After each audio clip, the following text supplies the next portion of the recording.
on that and make sure that that people are doing what they're supposed to be doing at this point. Yeah, it's a work in progress.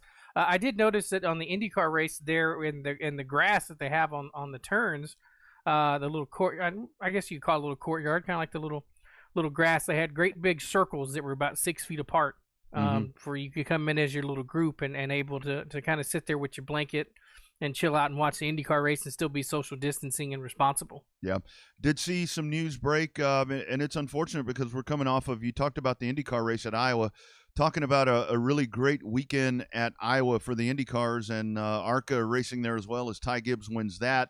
A Penske sweep with Pagenaud and Newgarden winning in the IndyCar NTT IndyCar series, but seeing that possibly Iowa Speedway is going to be closed, going to be sold, something like that. So I think this is their one event. I mean, because the truck race, I believe, has gone away for 2020. But a sad scenario there that we could be losing pretty fine little racetrack right there. Wait a minute, I thought everybody said it was prime time and ready for the Cup Series. Well, I think it's prime time for the real estate market. Apparently, from what I'm seeing, there's been no announcement, but it's another one of those situations where it is a fine racetrack, but it's not making money. It's not generating revenue. That's any racetrack that's not generating revenue. It's doomed for failure. You can have the best racing there, but if people aren't going and sponsors aren't throwing money into it, it's not going to work out. Sorry, bottom line. Yeah, it never works out that way, right? Everybody talks about, I want this race, I want this race, I want this track, I want this track. And then when you get a chance to actually have the racetrack, and usually the first couple events are pretty well attended, kind of sounds like the scenario down there at San Antonio Speedway, but you let, one little speed bump come in or rain out, and then the, not as full grandstands as much as they had it. Saw it again at Rockingham when they brought Rockingham back. That first race was fairly well attended. Then a couple of races later, couldn't hardly get anybody in the grandstands. So yeah, even though the Iowa seems like it's a really good track, lots of good racing there from the ARCA series. Two pretty decent IndyCar races. They had the spurts of goodness, but they just got to try to find a way to keep the doors open over there. It'd be a sad deal if that track kind of closes, because that's kind of got a little niche all to itself over there. Yeah, it really does. It really does. Good location there, and that's that would be very unfortunate. Have to give a big tip of the cap. Matt Craig wins the Masters of the Pros, and not only did he win it, I mean, he wins it in huge fashion. It was like a 10-second, wasn't it? It was like a 10-second win for him in that one. So the Masters of the Pros, I know there were a lot of people super excited about that one, but that just turned into an ass whooping, it looks like. Yeah, no, there was a questionable start to that event too. They tore up about 4 or 5 cars before they even got to turn number 1, right at the drop of the green flag. Mm-hmm. Yeah, I saw that. So that's a tough way to start a big event like that when you wad them all up. Can't even get the race started, but we see that happen quite often. So it happens in the Masters of the Pros as well. Got to give a big shout out to Rick Polero, all of our friends over there, just some good folks over there that do some good stuff here in Texas. They went on Friday night at Five Flags Speedway as Augie Grill, our man Augie Grill, another good friend of the show. He returns to victory lane at Five Flags, and it's always a good day. Augie Grill, it's one of those. It's always a good day when Augie Grill wins a race. Mm-hmm. One of the good guys, one of the nicest guys you ever meet too. For as much success as he had, he's a pretty damn nice guy. Mm-hmm. Yeah, absolutely. Parks the 112 in that victory lane at the famed Five Flags Speedway, Modifieds of Mayhem. And here's what I took out of that. And this is something that when we had the one Houston race, if you haven't heard, no need for the breaking news sounder.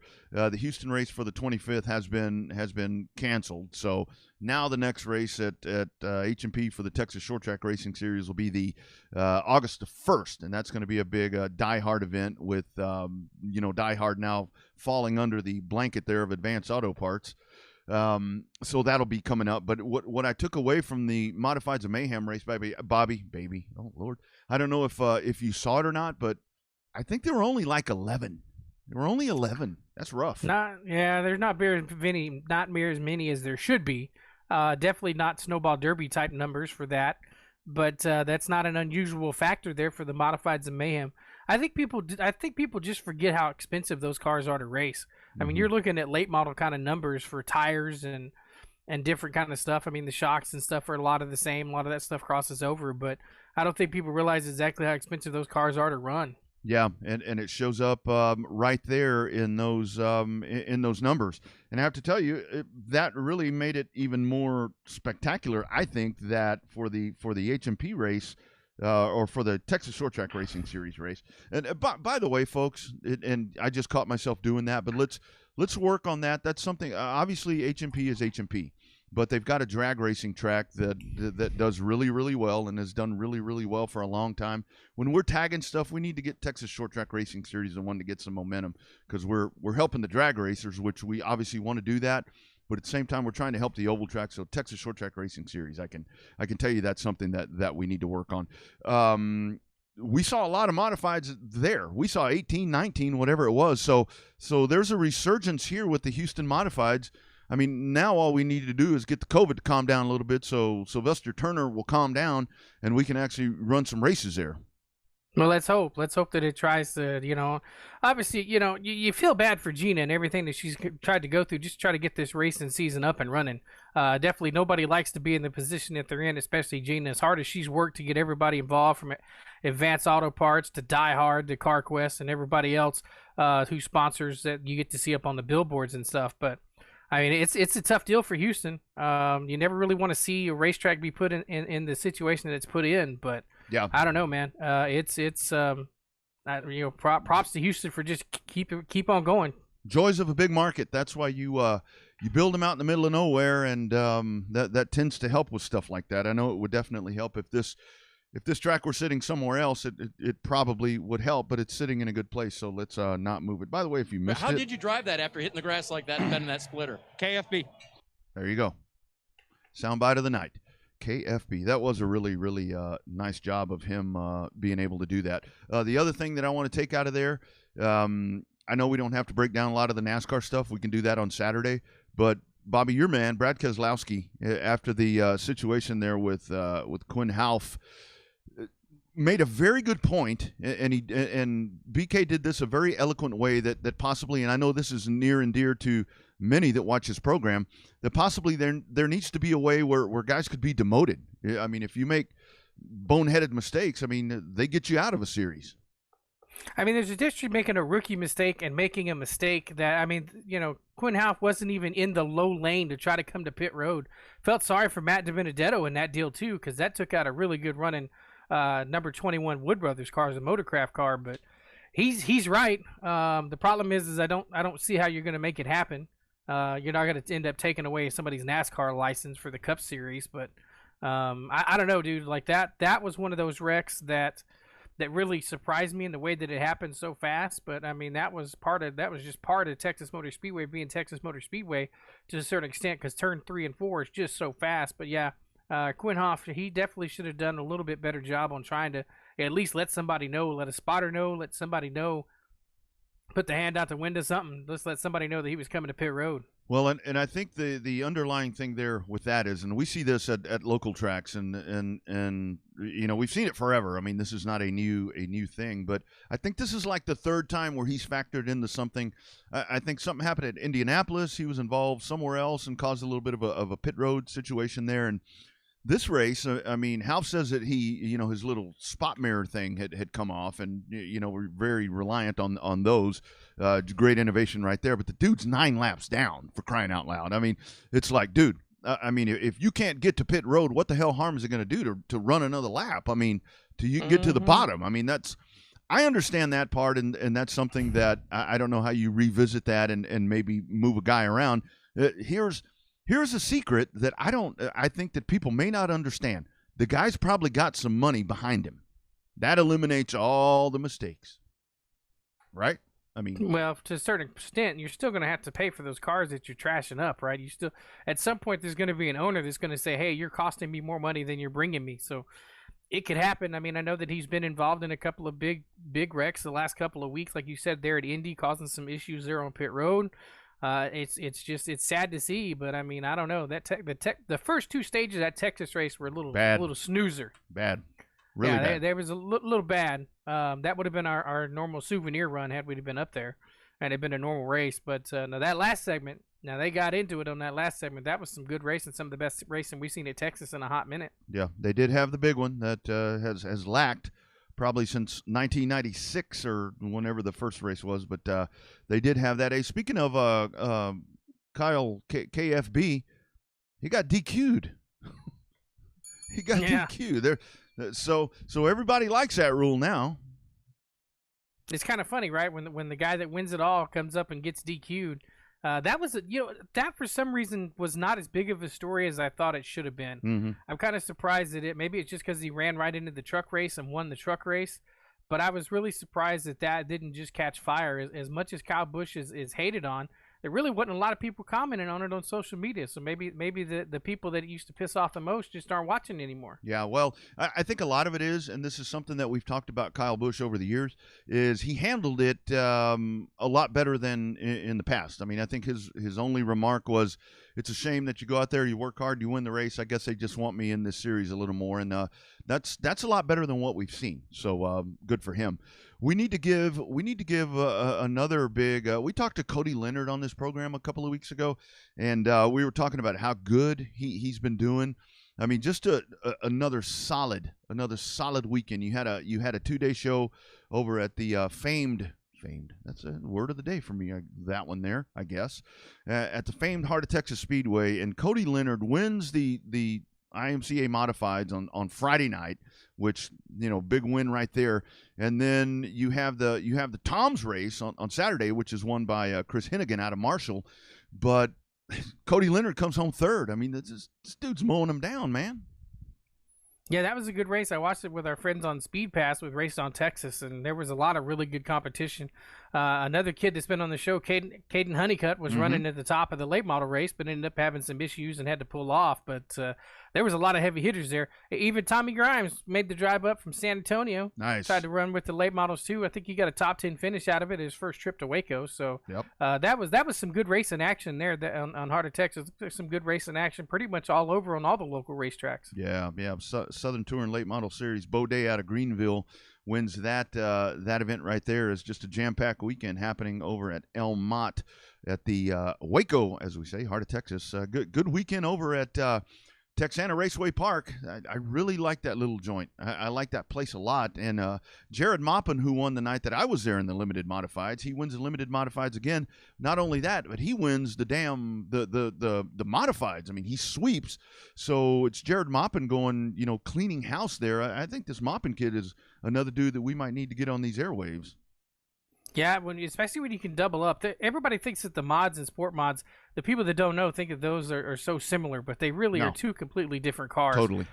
Totally different weight, totally different horsepower. But the fact that he was able to come in and double up on one night, we've seen it occasionally, but not very often. Anytime you can pull the double in any racetrack on any night, it's special, but especially when it's the big mods and the sport mods. Yep. Takes care of business. So also there, Jared Barber wins the streets. Ben Maklachek, the famous Maklachek name. That's a really, really good young kid right there. Is Benjamin wins in the factory stocks, and then the Southern United Sprint Series. They make their appearance here, and Isaiah Garcia, the winner at Texana Raceway Park. 18 cars, so another good showing there from that group. Yeah, no, I got to watch part of that on Speed Pass too. So it was fun with our friends being able to keep up with everything. Got to say, if you ever wanted to spend the money, that'd be the right place to do it, because I was able to listen to you at Cotton Bowl. Watch a little bit of the racing from Edna, and then watch a little bit.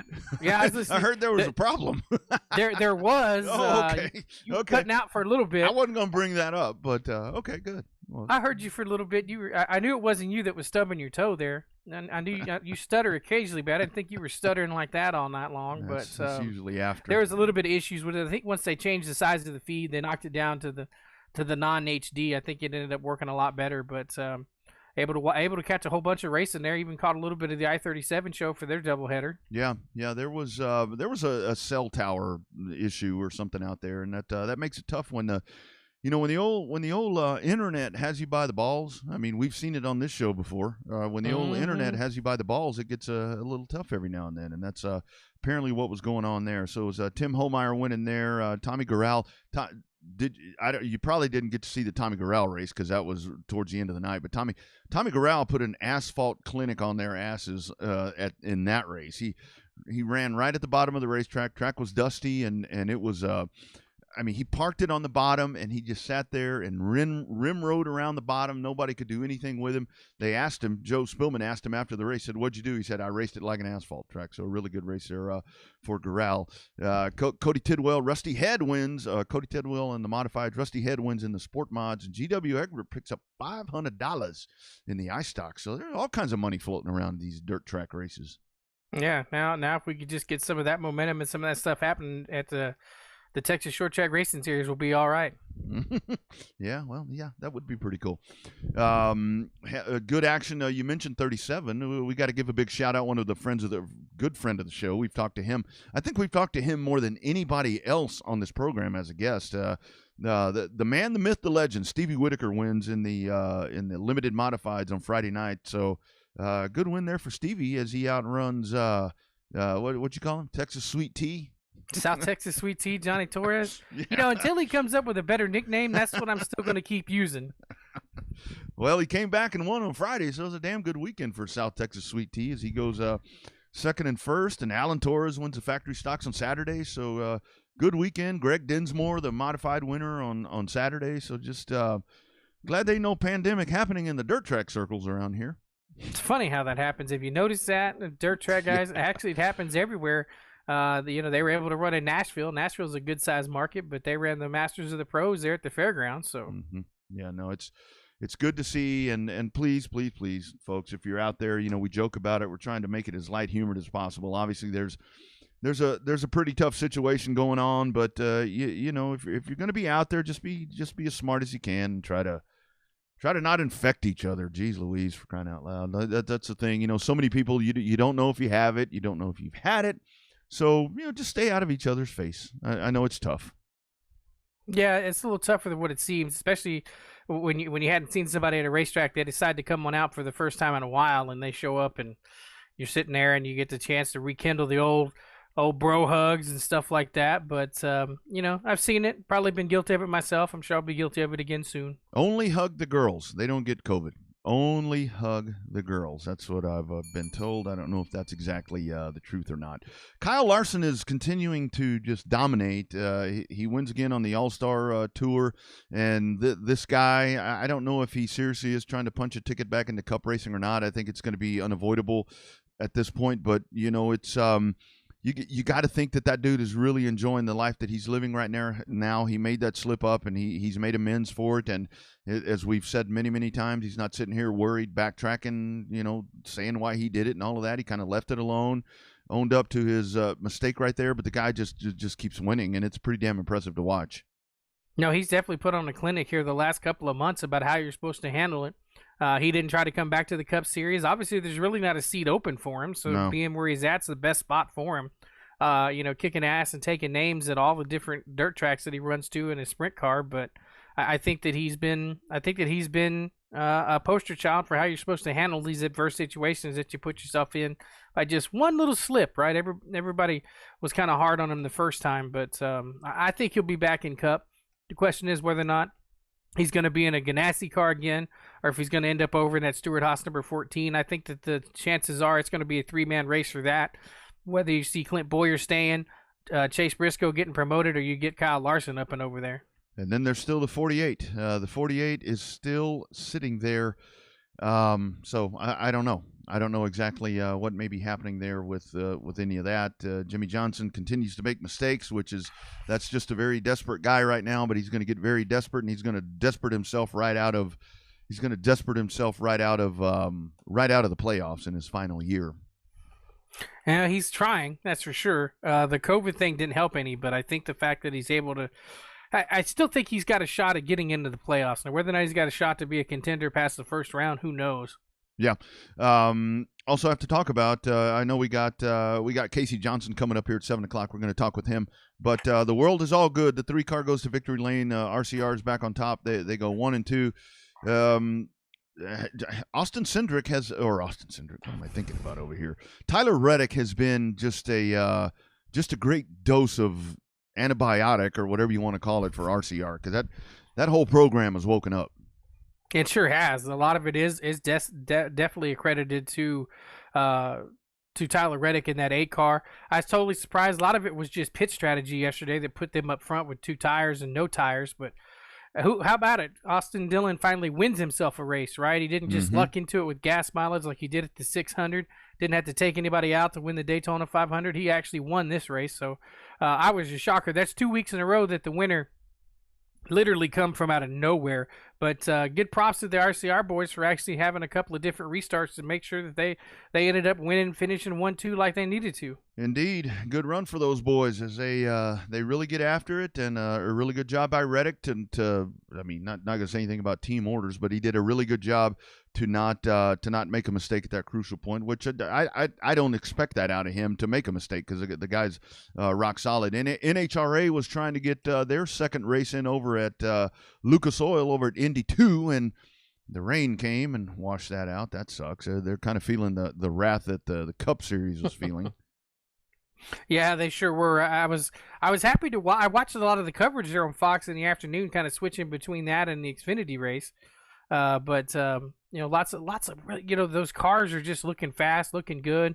It's good to see NHRA get its due on network TV. Mm-hmm. I think that there's something special about it where people, because if you're sitting at a light or something, somebody comes up, revs next to you, somebody's like, I'm gonna race this guy, I'm gonna beat this guy.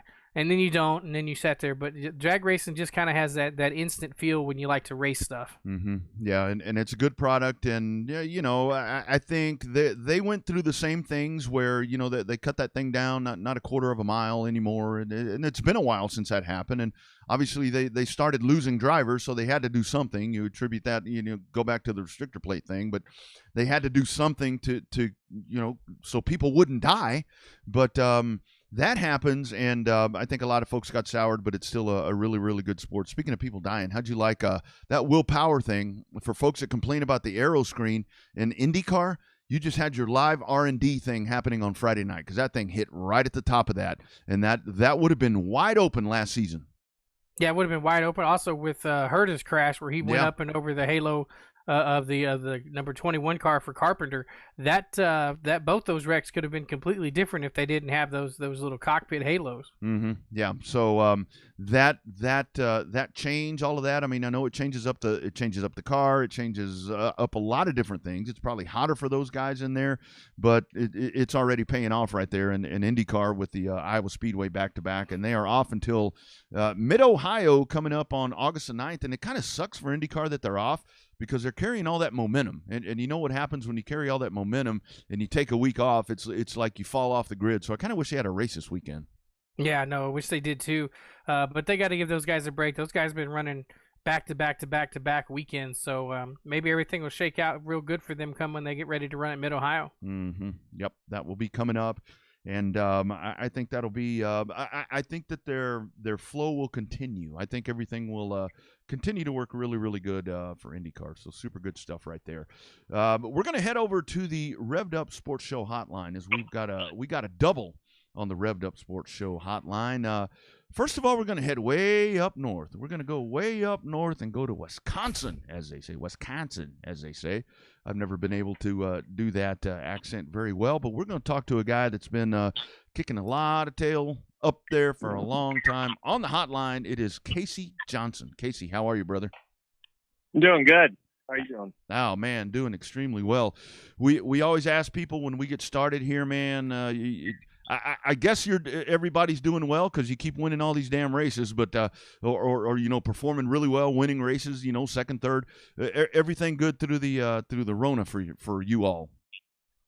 Yeah, everything's going good. It seems like things are getting back to normal, so we can go back to our way and win some races.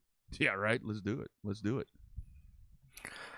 All right, Casey, thanks for the time. Got a little bit of new audience down here for you for the folks down here in Texas, and got the national audience here as well. Let's talk about your background a little bit. Obviously, you weren't always winning and kicking ass in late models. Talk about how you started and where you came from and all of that good stuff.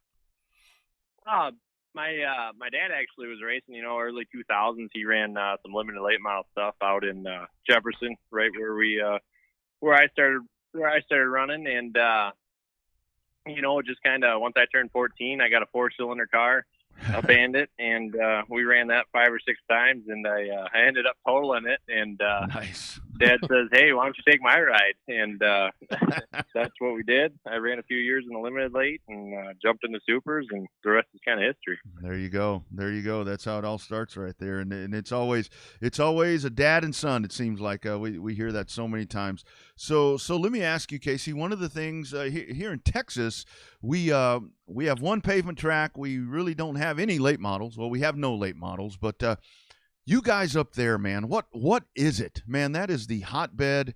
That is the hotbed for pavement late model racing is up in that Wisconsin area. What is it that just makes it happen there? Man, I don't know. I mean, just like you say, it is a hotbed. I got 4 tracks within 40 minutes of my house, and I can run Thursday, Friday, Saturday, Sunday if I want, and every track has a full field.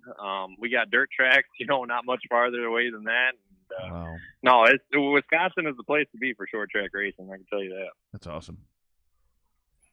So what does it feel like to race 4 nights a week? Obviously, we're happy when we get to race the asphalt track twice a month, but I mean, does it change the way you look at it? Are you able to use the same tires from track to track? Or are you having to pop 4 brand new tires on every time you show up at the racetrack? Because that can get kind of expensive. No, it can get expensive. It's almost like a job, to be honest with you, but it'd be a really good job. But no, I'm actually I'm fortunate enough that I get to drive for a couple other teams, and I mean, it takes an army to do it. Me and my dad will get one of our cars ready. Travis Dassow with Apex Motorsports, he'll get a car ready, and Dennis Chase Motorsports, he'll get a car ready. We'll try and do it all together because, like you say, it takes a lot of time and a lot of money to get these things rolling. But with a whole group of people, we get it done.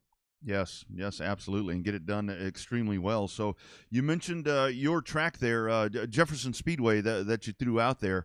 Old Matt Kenseth kind of cut his teeth there too. So you're in good company there with guys that Kenseth is just such a great late model racer. I mean, people think his time in Cup and now back in Cup again. Your thoughts on that dude? He's back out there again and making the home track look good. Wow, it's awesome, really. And I actually went to the same high school as Matt. So wow. Going through school and being a race car driver, I had a lot of Matt's old teachers, and a lot of comparisons get thrown your way, So, yeah. No, what Matt's doing at his age and just jumping in a car that they don't get practice in, they don't get tested or nothing. He's showing how good he really is. Yeah, no doubt. So, Casey, is that something that you do? You just hop in a race car, go first time you've been on the racetrack down at turn number 1?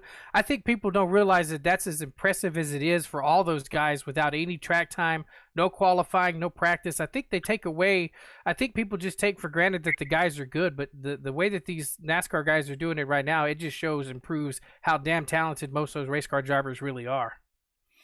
Well, it's really unbelievable because, I mean, a lot of times in practice, yeah, sure, you'll haul down into turn 1 wide open, but there's not usually a car on the outside of you already. So when they're doing their full restarts after they haven't even been in the car, don't know what it's going to do, if it's going to bottom out or whatnot, that's a lot of engineering with the guys, back at the shop, and then for them guys to be able to do it, that is really impressive. Yeah, absolutely. It sure is.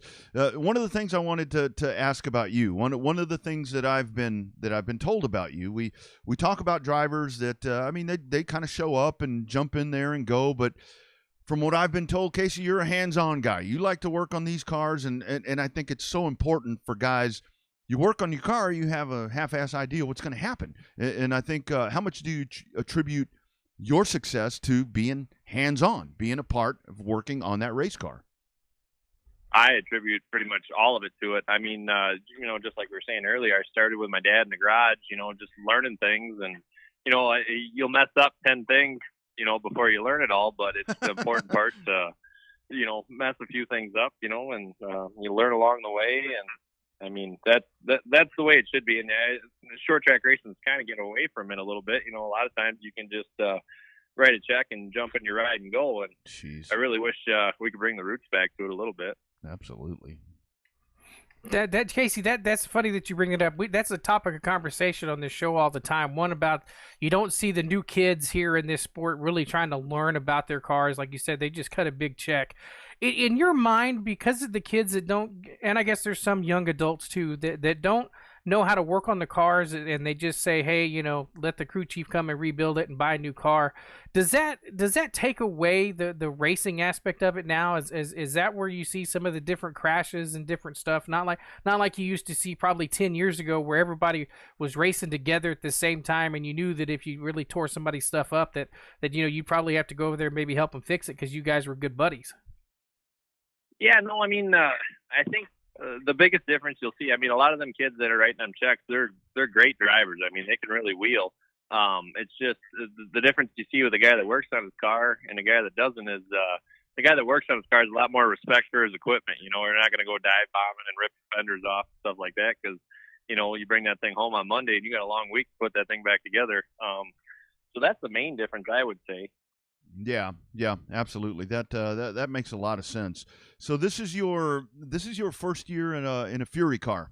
Your thoughts on that? You like it? I mean, apparently you like it because it looks like it. But your thoughts on that? Well, we've had a long series or a long relationship with Pathfinder, and I mean, those cars have been great, and we got hooked up with Travis Dassow here, and he got, like you say, that brand new Fury chassis, and we fired off. We went and tested at Slinger just on a weekly race night, and we set fast time, won the feature, Nice. and then brought it back for nationals, and we were second to Ty Majeski. But that car was, I mean, it's the best car I've ever had. It doesn't fall off. She's quite the machine. Yeah, that's nice. Well, Casey, it sounds like your old machine was probably pretty good too. Let's talk about last year winning a championship over there at Rockford Speedway in Illinois. That's another track up there that doesn't get the credit for it deserves for being a really powerhouse and bringing some really good racing to the table. Yeah, no. So the big race we ran a couple weeks ago, we ran the Redbud 400. We pretty much took our notebook from Rockford. I mean, it's a very similar track. It's rough. It's a little bull ring.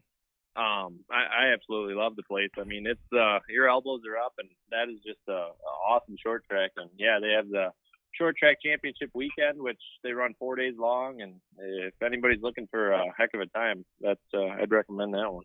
Oh man, yeah, that does sound good. That really sounds good. So let's talk about your success at WIR at Wisconsin International. That's I think that's another one. You mentioned all those tracks that are in close proximity, but I think Wisconsin International is one that it seems like it's yours. We've been fortunate in the last few years. We've been able to run really well up there. I was introduced to it. I mean, I've ran up here for about 10 years now, and I actually hadn't seen that place up until about 4 years ago, and I just kind of adapted to it. I hooked up with Dennis Chase, who had fielded a car out there, you know, for the last 10 years, and he was able to curve the learning curve for me a little bit. And we've been able to win a couple championships, the Dixieland 250. Wow. A lot of big races, and Dixieland 250 is coming up here in a couple weeks. We got Kyle Busch and Bubba Pollard and Majeski coming up, so that's another big one on the calendar just around the corner. Wow, that's awesome.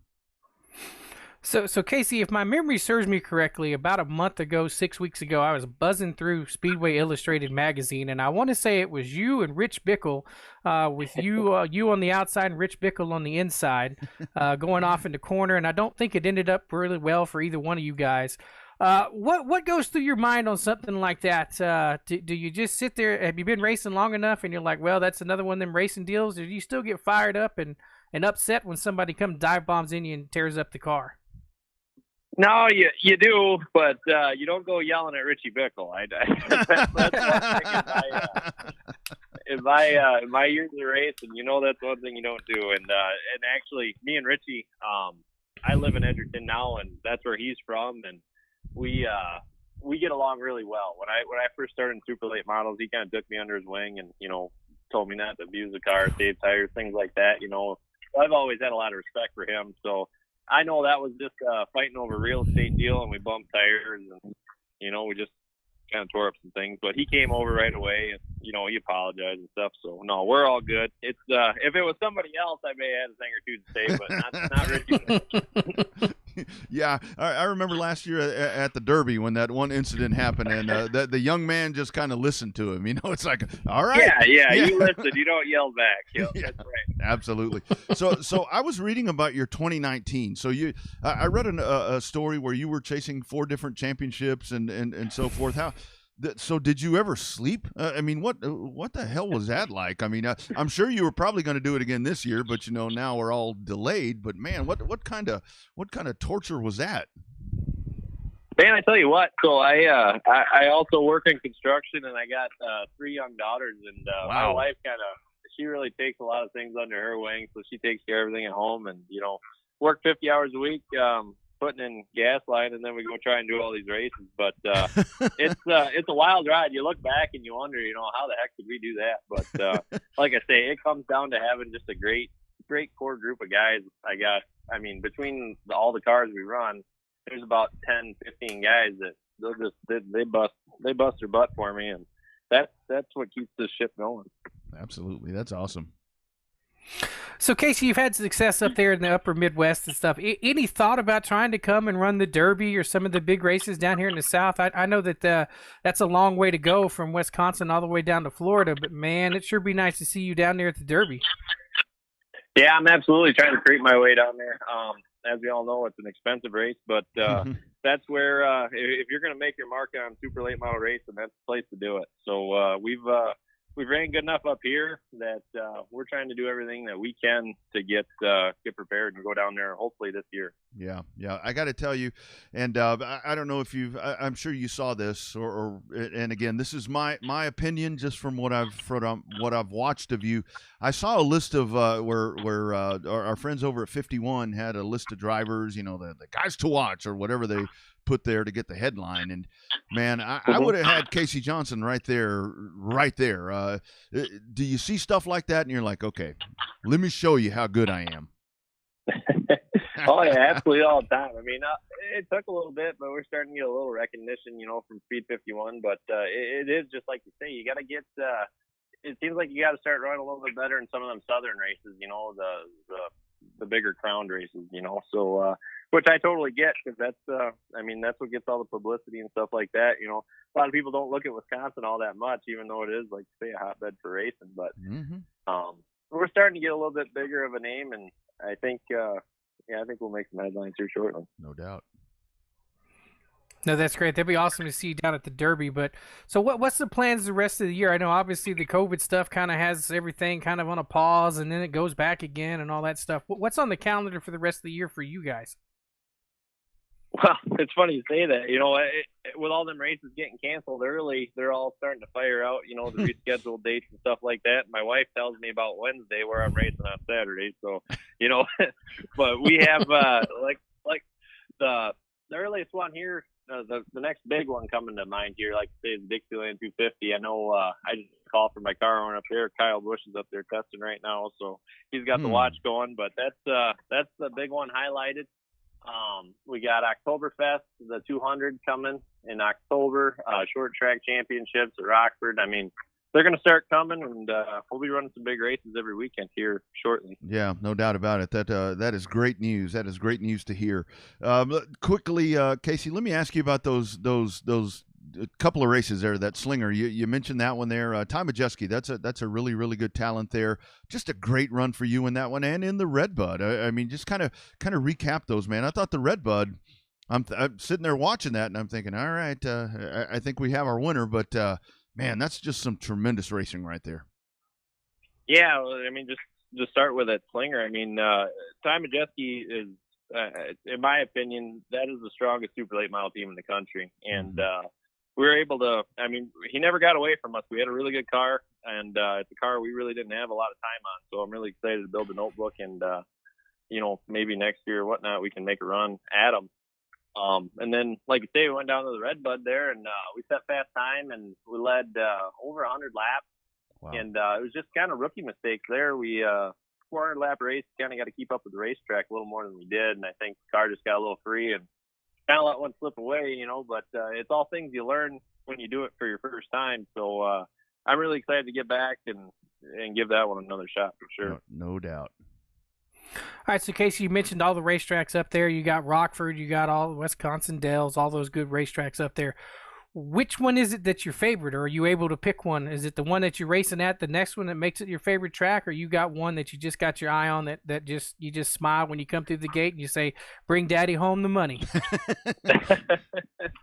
Well, I'll tell you the truth. I mean, it always had been Jefferson, you know, because that's where I grew up. But later here in my career, Kakana, it's kind of got me. It kind of stole me away from Jefferson a little bit. Every time I go to that place, I mean, it's a half-mile track that, I mean, you just fly at, but you can race it like a short track. I mean, you can go 3 different grooves. You change up your line a little bit. I mean, it's just so racy. That place is unlike any other. Yeah, that's awesome. So you've I got to ask you this. Yeah, so you've won the Dick Trickle Memorial, and I mean to win a race that's named after, you know, one of those guys. I mean that's got to be something where you've got in all the trophies and so forth. That's got to be a pretty damn cool one. Yeah, we won the Dick Trickle Memorial. I also won a segment of the Trickle 99 up at Oktoberfest before Dick had passed, and I got to do the whole victory lane with him, you know, shake his hand, and then after the race was all over with, I was able to go over to him and get him to autograph my trophy and stuff. And that is by far one of the biggest highlights of my racing career, because what that man did in short track racing is unparalleled. I mean, he was a legend.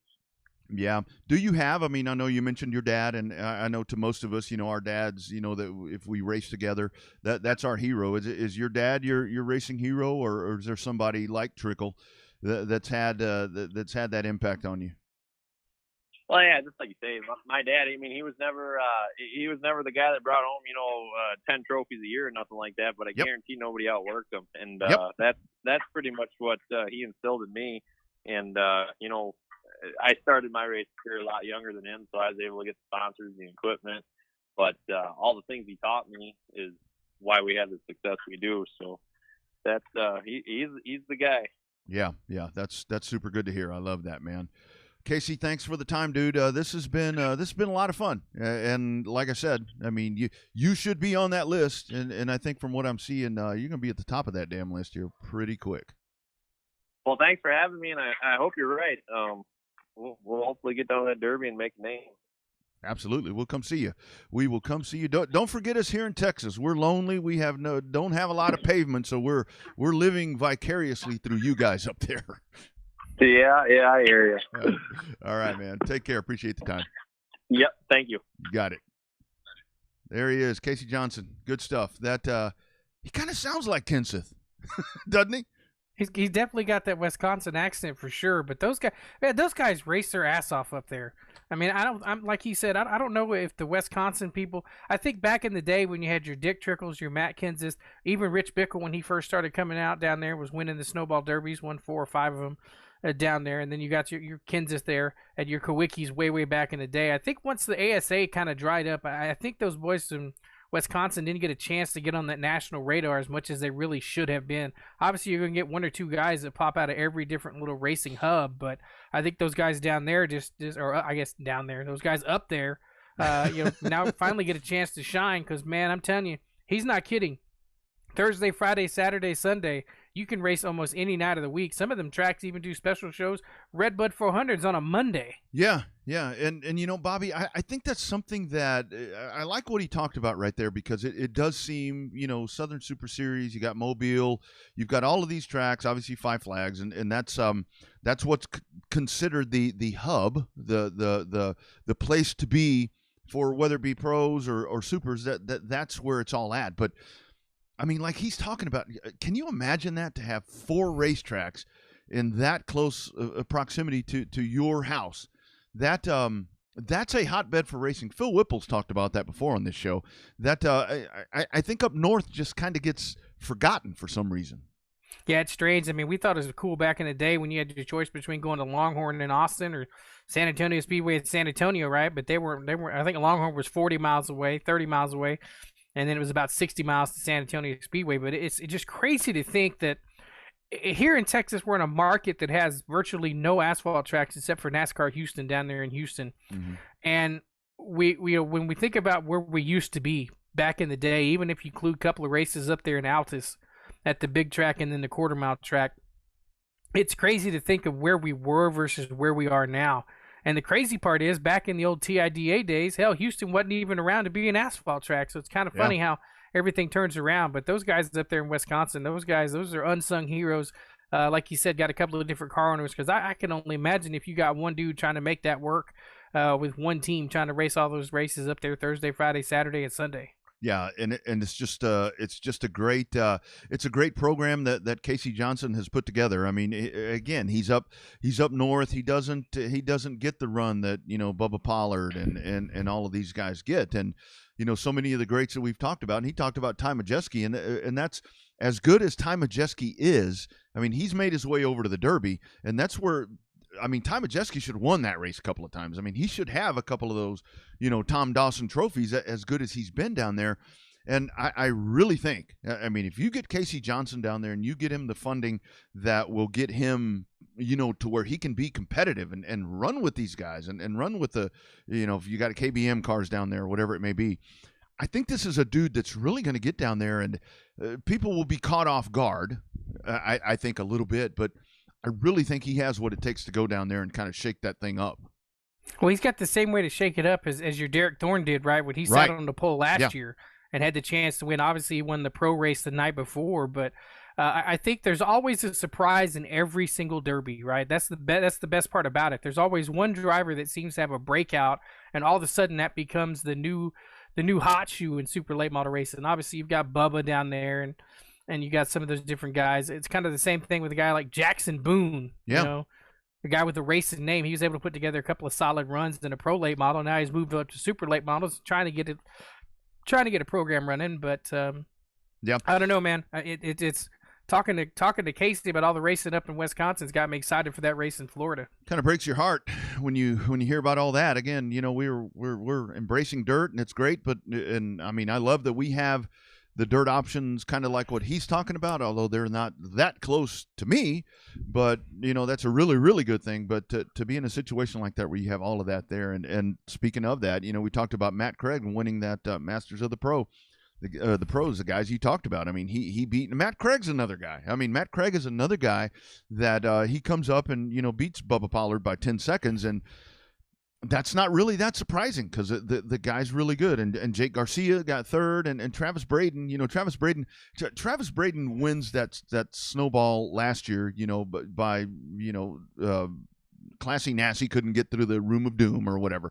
Doesn't matter. Travis Braden wins that race. And Travis Braden's another guy where I know funding's an issue for them, and I love he and Jess with their travels and all that. They're a fun couple, it seems like. And then Jackson Boone. But Travis Braden's another guy where if everything falls in line for him, the guy will jump in and drive the shit out of a race car. And there's so many of those guys. You get all the cards right for this Derby, and 2020 Derby could save the season for when it comes to everything that we've been going through. Yeah, I know. We're still 4 or 5 months away from it now, and I'm still excited for the Derby. I'm looking forward to it. I'm ready for it to be here. Ready for the time off from work to go down there and have a good time. But hopefully, we know more about the Snowball Derby. I got my little renewal for the. Yeah, I got my little card. Yeah. I got the one for the RV in the mail the other day. Oh, nice. You have an even RV? though we don't have an RV. Yeah, okay. It says it had until August 1st to renew your RV. So. Oh, sweet. Okay, that's good. And by the way, hats off to Five Flags, because exactly what you just said. They mail stuff. And I know the mail gets a little delayed or whatever, but I go back to when I get a piece of mail from a racetrack, I flash back to being a kid. I remember, you know, you would get mail. We would get stuff from San Antonio and Austin about whatever the race was going to be that week. They would send this stuff out to us, and I love getting pieces in the mail. I mean, it's not a secret if you get something that's handwritten or mail. Yeah, there it is right there. That's exactly right there. So you get something like that, and that's something in front of you that's going to a race flyer. A race flyer. Race flyers at the businesses are great. unless the business is closed. So that's kind of hurt that just a little bit. But when you get a race flyer in the mail and it's telling you this, you're not going to throw it away. You automatically will not throw it away because it's something that catches your attention. And that's free advice from the Revved Up Sports Show. Yeah, that's right. Facebook is good for some things, but good old-fashioned flyer that comes in the mail, because it's nice when even the wife sees the yellow paper, she's like, what did Five Flags send you now? Yeah, no, totally. And that's really what you do. And I mean, what the racetrack has done, they've done a really, really good job of, I mean, we talk about CRMs, customer relationship management systems, which, I've got a couple of them for real estate and some of this stuff. But when you actually have labels and you write addresses and you do all of this stuff, I think this is a time right now, and yes, Justin Bonnet is coming up here in just a little bit, in just a few minutes. But when you get, but when someone takes the time to send you a piece of mail, that's a game changer. And you know what's so funny, Bobby? That's old school. That is old school. Yeah, I remember the postcards you used to get in the mail for San Antonio Speedway. It's like a mini newsletter. Yeah. They came in and told you what was racing that week. You knew it because you bought a program. You knew what was coming up at the next week. But they still managed to send you those postcards so you knew exactly what was going on. Mm-hmm. And I still think, it's the old programs. Now that you mention that, I mean, I've got a file that's probably 10 drawers tall of old race programs out there, and it is that stuff. I mean, I remember as a kid, the first thing we did, we walked in the gate, went and got a program, and it was the same program all year except the points were changed.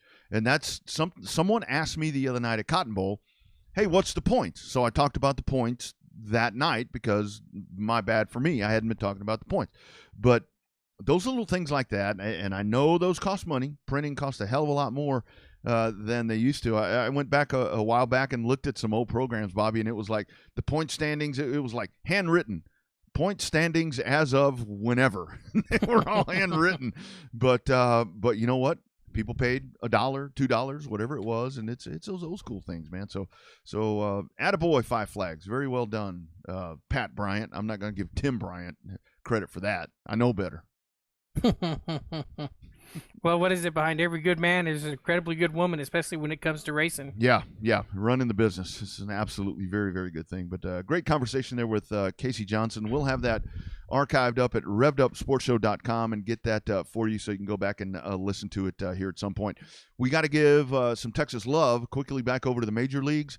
We got to give some David Starr. The night that David Starr was on this program, he damn near broke the streaming system with all the people that were checking in and wanting to talk to him. I got messages for like 4 days after that. Hey, can you tell David this? I'm like, we only talked to him that night. I'm not able to tell him all this stuff, but that dude put himself, I think he had like Joe's bait and tackle on that car, and he manages to put himself together a 13th place finish in the Xfinity race TMS. That's pretty damn good. That's pretty good considering that equipment. Obviously, it's not the most top-notch equipment. No doubt. But anytime you get a top 15 run at the home track, and that literally is his home track with the racing school and everything else, as many laps as he's got around that place, that's pretty cool. I noticed that, too, when I was looking at the rundown, and the top 15 in that equipment is almost like a win. Yeah, and for them to come together, I mean, because I was watching stuff on Thursday and Friday, and Joe Ed Bowers, our man, is kind of his PR guy. He kept adding. It was kind of like we do around here, when people start adding bonus money to the pot or whatever, or to the not pot, but to the purse. When they start adding bonus money, it's like so and so has added, $10 or whatever it is. They kept adding sponsors, and I saw that Joe's Bait and Tackle, and it was random stuff. And man, I thought about trying to send him $100 from Russ. Now, how cool would that have been? We'd had Russ in the top 15 at a Xfinity race. Damn. Well, maybe we just need to get our boy John Alverson to make us a few more stickers to put on a few more cars. Yeah. Didn't work out that great for his car, but well, that's what happens when you hire a hired gun like Jim Teague. Oh, speaking of Jim Teague, so get this. So we've seen Jim Teague do a lot of different things, and this is Jim Teague's our man. Known him forever. Had some good races with him. Jim Teague walks up to me at the Cotton Bowl the other night, and Jim Teague is in one of those IMCA official shirts. What? Man, I thought lightning was going to strike, the ground was going to open, you know, the COVID was going to kill us all. He was working in tech. But I told him, I said, you, whatever I called him, I said, I would never, ever have thought I would see you, of all people, in an official's outfit. Wow. Yeah. I guess Jack needed the help, I guess. Yeah. Something like that. Moving on up like the Jeffersons. He did definitely need help because there were a lot of cars in the pits that night, and good job out there. But good to see old Jim Teague, and we got to give him a hell of a hard time. That's what we do. But let's go back to the hotline. We've already talked to Casey Johnson, and that was way up in Wisconsin. So now we're going to creep back a little bit closer towards us here in Texas.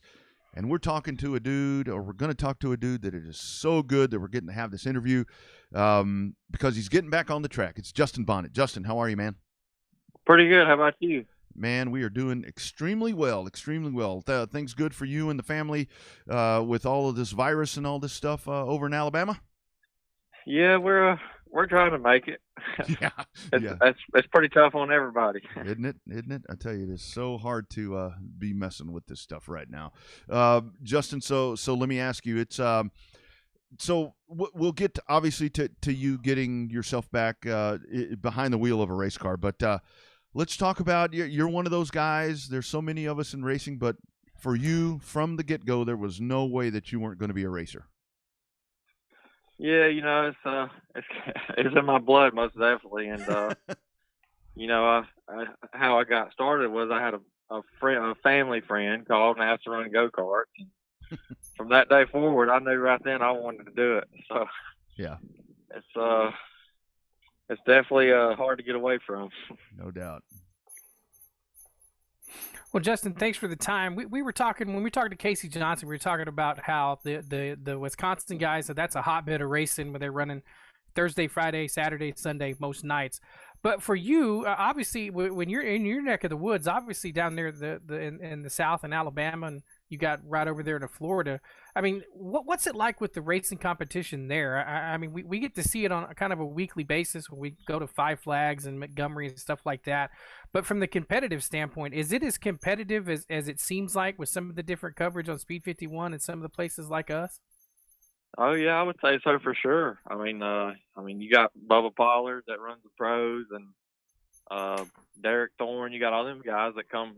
Some of them come from out west, but Bubba's being from Georgia, and them coming over. It's there's definitely a lot of definitely good pro late model guys, and it makes it fun because you have to raise your bar to outrun them. But yeah, it's definitely tough.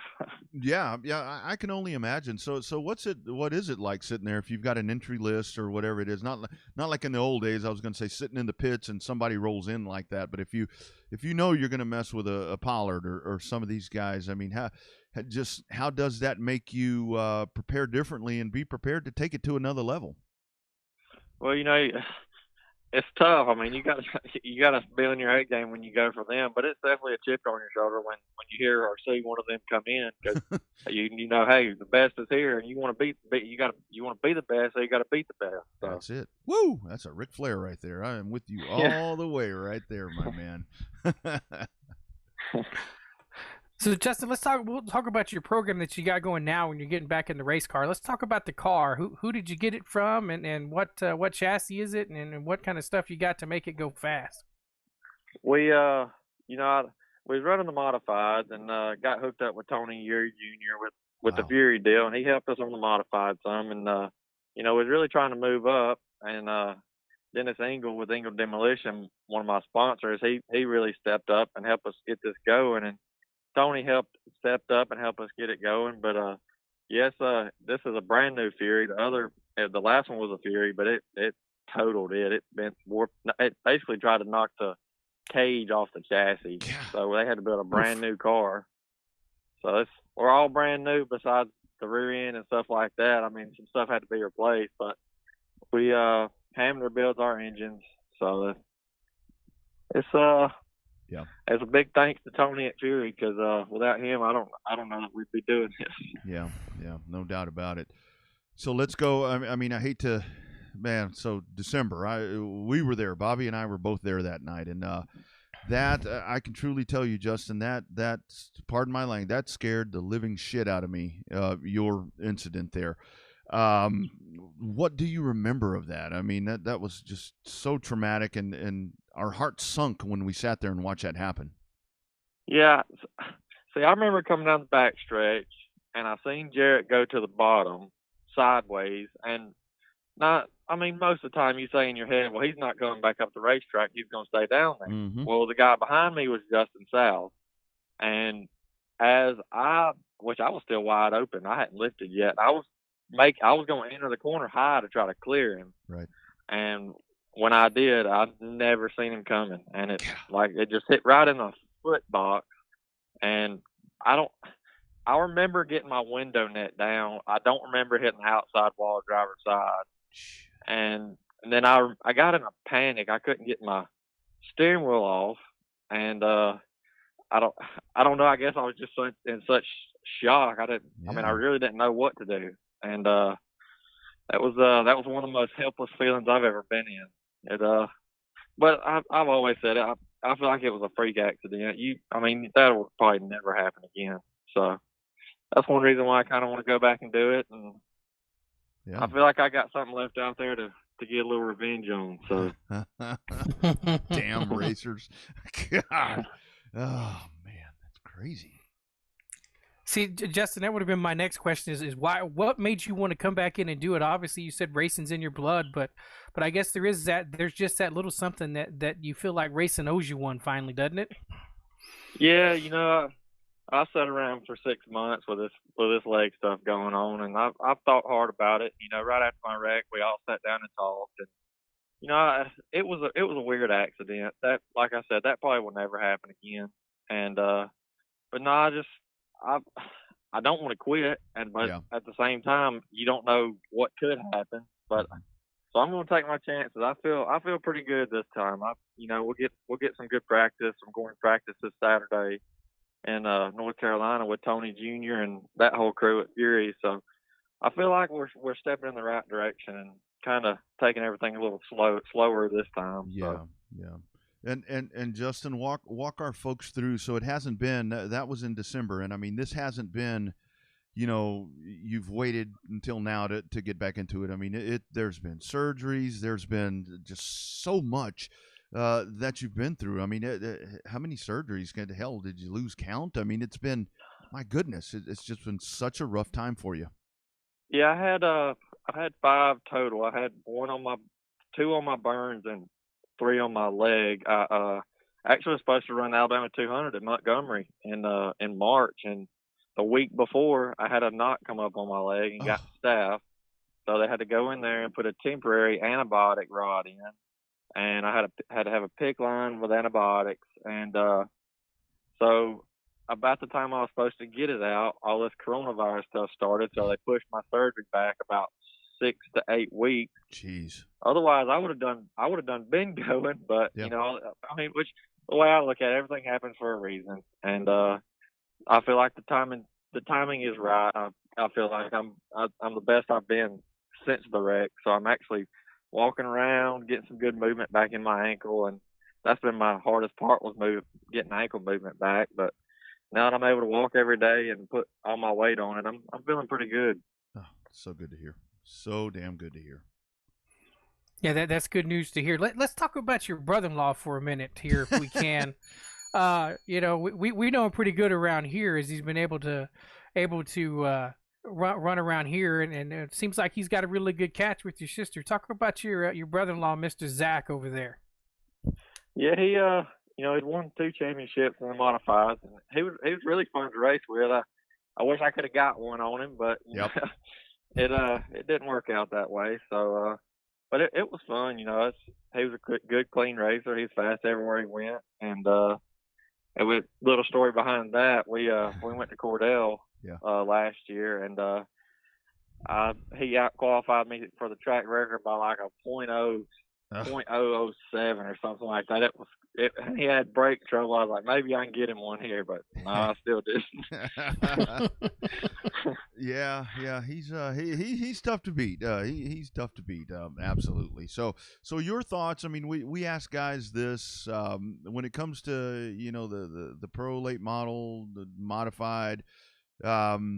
I'm sure we know the answer. Is there one you prefer? I mean, we get a lot of guys. It's like, well, the pro, you're just kind of sitting there. I mean, you're trying to get it to go or whatever. But your thoughts on that? Is there one you prefer over the other? I mean, really, not. No. I mean, Yeah. It's a race car. That's it. They're all fun to drive, but like you said, with the modified, you have all the motor you want and all the motor you'll ever need. But like with the pros, you got to keep them It's a momentum thing with the pros. So yeah. And it's fun with a big motor, but then again, it's fun having a different challenge, trying to keep it wound up and keeping the speed up and just going a little different route, which you got a lot more downforce with the late models than you do the modifieds. But yes, I mean, a race car is a race car, and I'd like to drive anything really. Hell yeah, that's I totally understand. Totally understand. All right, Justin, you talk about race cars being race cars. Let's talk about these outlaw cars. Obviously, these cars are starting to come out of the woodwork, and you see them more and more. Hell, there's even a touring series for them down in Florida. What's your take on that class? Do you think because the pros and the supers are getting so close together that there's a chance that maybe that outlaw class could end up maybe running in the snowflake, turning into the snowflake cars?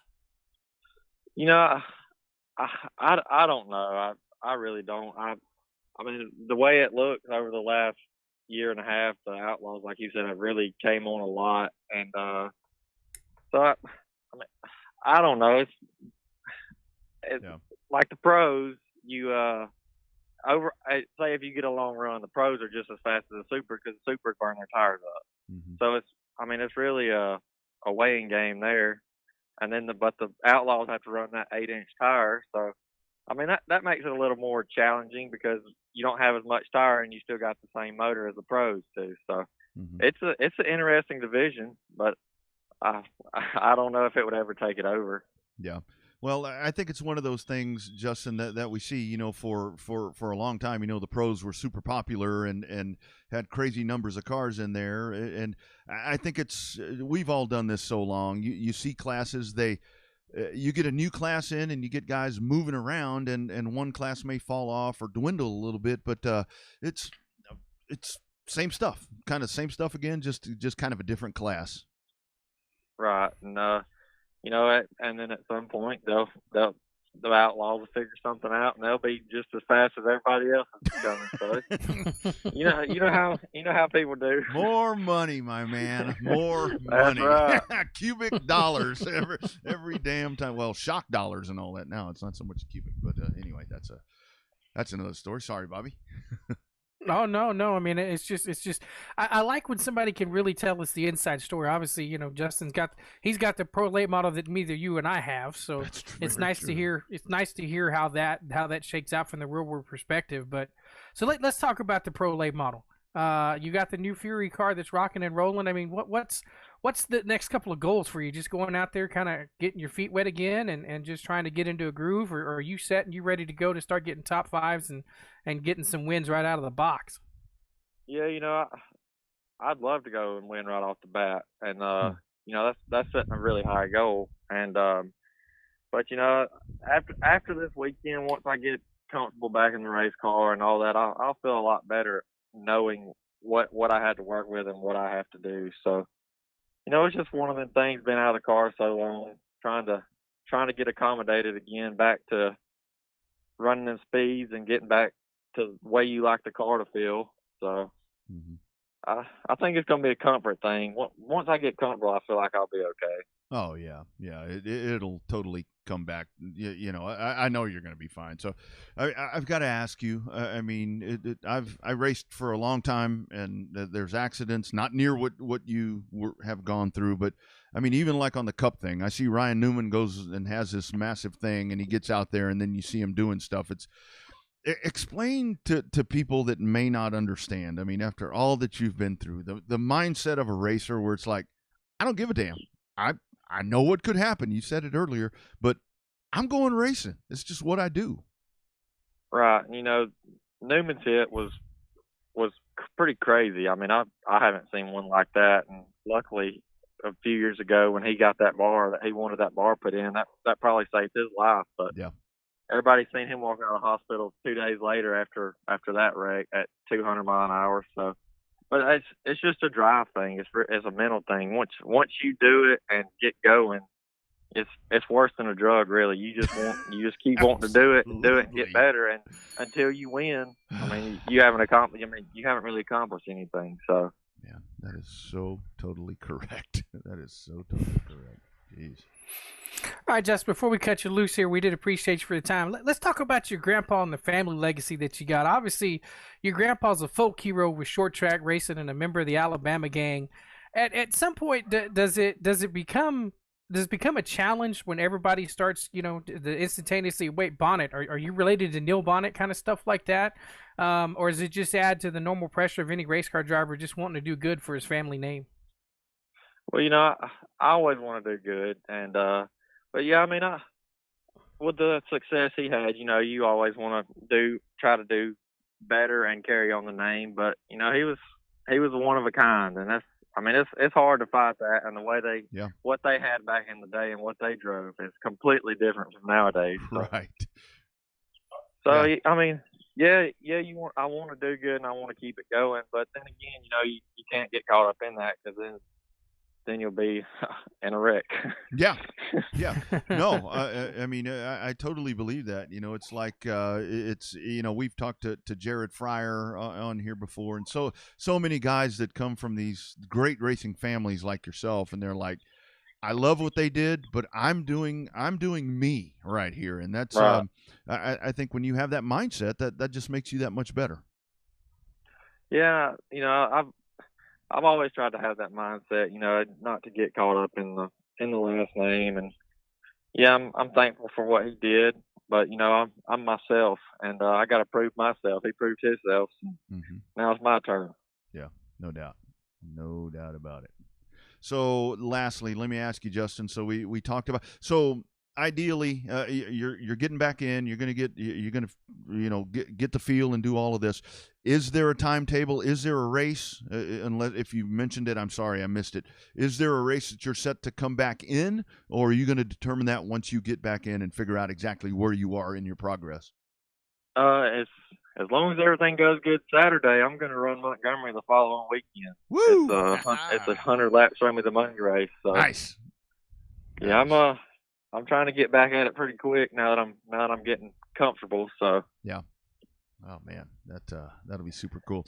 Any thoughts if it all comes together? I mean, if everything comes together, do you want to go back and take it back from Five Flags and say, boom, take that? Is that something on the horizon that you'd like to get back over to Pensacola in December, if we're able to? Oh, for sure. I think there's a race later on in the year. It's a pro race, and we're gonna shoot to go run that race. That way, we kind of know where the car is and what it's gonna do. Because you never can have enough practice at a racetrack. So that's for sure. Yeah, we're. I hope as long as this weekend goes good and then Montgomery goes good, we'll be at Pensacola. I think it will be the next race. So. Wow, man! Now that's one to circle. I'm looking forward to that. That's gonna dedication be awesome. right there. No doubt. Justin, you are one hell of a man. Like I said, that night, I've gone to tracks for many, many years, and I don't recall being scared like that in a long time. So thank God that you were good. We're so excited you're getting back behind the wheel, man, and we're going to be cheering you on here from Texas, my man. Hey, I appreciate it. Absolutely, dude. Anytime, we'd love to talk to you again. All right, sounds good. Thank you. You bet. Take care. You too. There he is, Justin Bonnet. I wanted to ask him, how can you get back in there? But but I'm like, no. Well, I mean, he covered it though. Yeah, I mean, like you said, it's in his blood.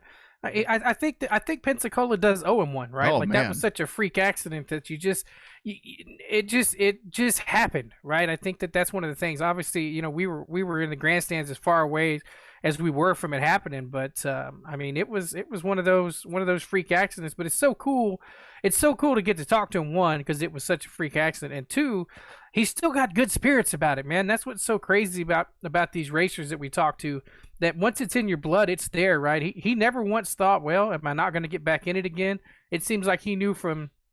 Like he knew from the time it started that he was going to get back in that race car and was going to be ready to go. And I love that he says, it's one of those things. I mean, it is what it is. And I mean, just everything that he's been through. I mean, because it has been, seriously. If you follow him on Facebook, it's been surgery after surgery. And I know Jessica would post stuff there, his sister, that, what all may be going on, but just so much that he has overcome. And that is a story right there.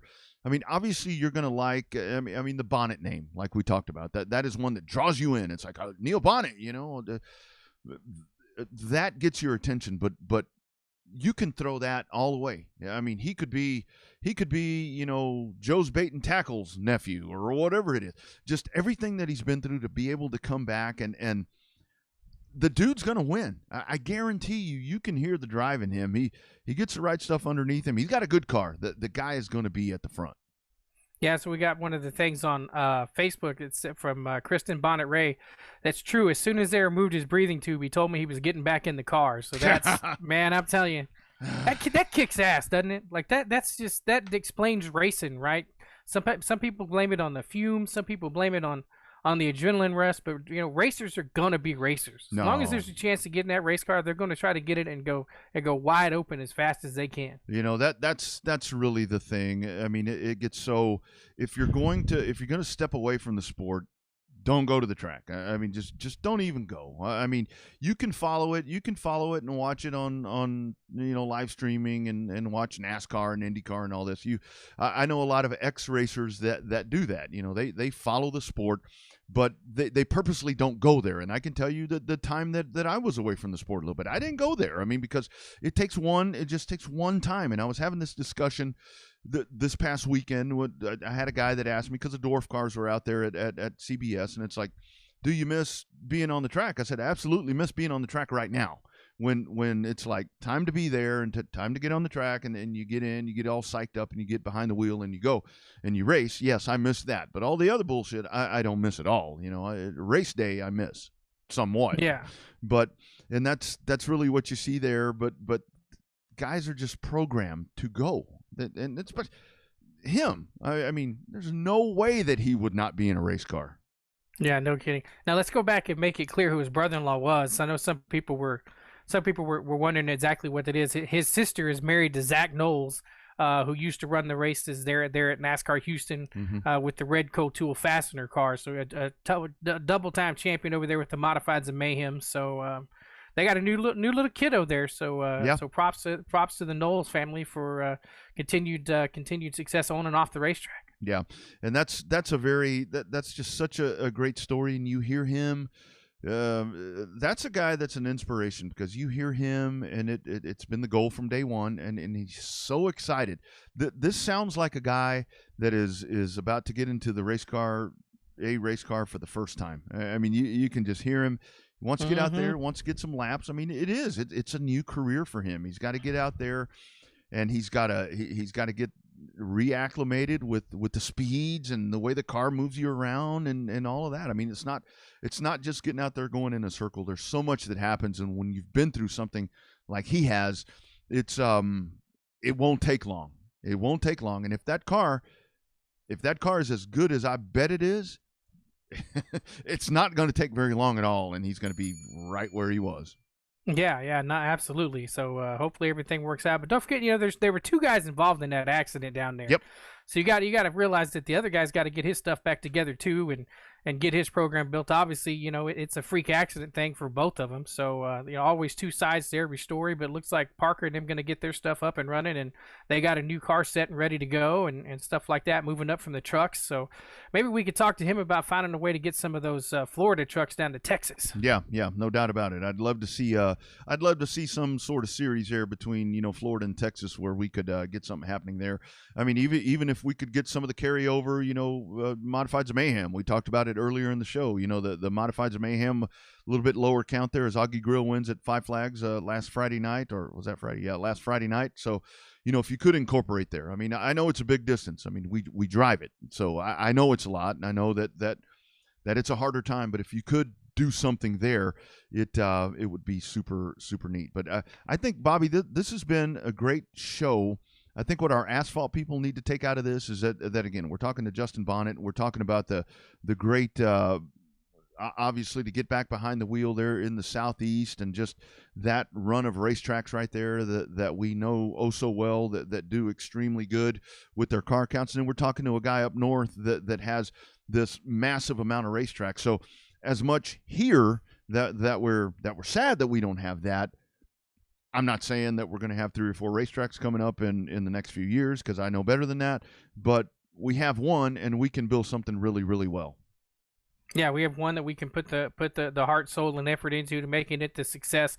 Like you said, even from it's a drive from here to Houston, sure, but it's still a hell of a lot closer than from here to Pensacola. Yeah. And we love making the drive to both of them. Yeah, that's exactly right. And it's good stuff. Very inspiring story there from Justin Bonnet as he will get back behind the wheel.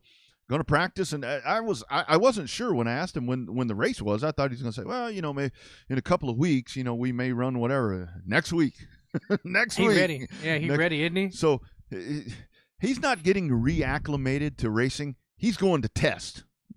that ain't no reacclimation. Right. He's going to test. He is going to test, and that's good stuff. And Casey Johnson, like we said, you can put all these top 10 lists out and talk about all these guys, and we can talk about, you know, Bubba Pollard and Ty and Casey, and there's a lot of really, really good ones. But we talk about floating under the radar a lot on this program. That's a guy that's floating under the radar, except up there in Wisconsin. But he's going to come to the South, and then we're just going to have one more heavyweight that's going to make it even cooler.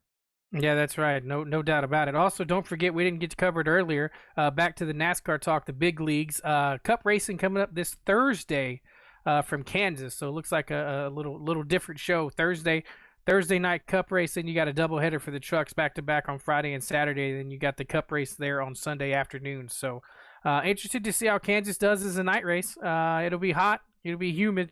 But hopefully they'll get things hicked up, and if it goes as good as Texas ended, then we're going to be in good. They're going to be in good for a good show. Yeah, absolutely. Yeah, and I like Thursday night racing. I mean, I love Wednesday, Thursday, when we had some of those Tuesdays in there. So again, we talked about it on Saturday. I think this is something where through all of this bad stuff, we'll see stuff that moves forward. You know, that comes out of this.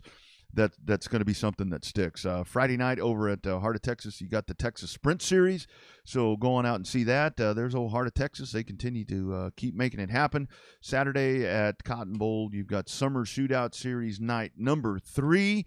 There were some guys that were in contention there. So Cotton Bowl came up with a concept where anybody that could win all of the Summer Shootout Series races would be eligible for a $1,000 bonus, whether it be part of it or all of it. And everyone that won on night number 1 did not win on night number 2. So that bonus by the wayside.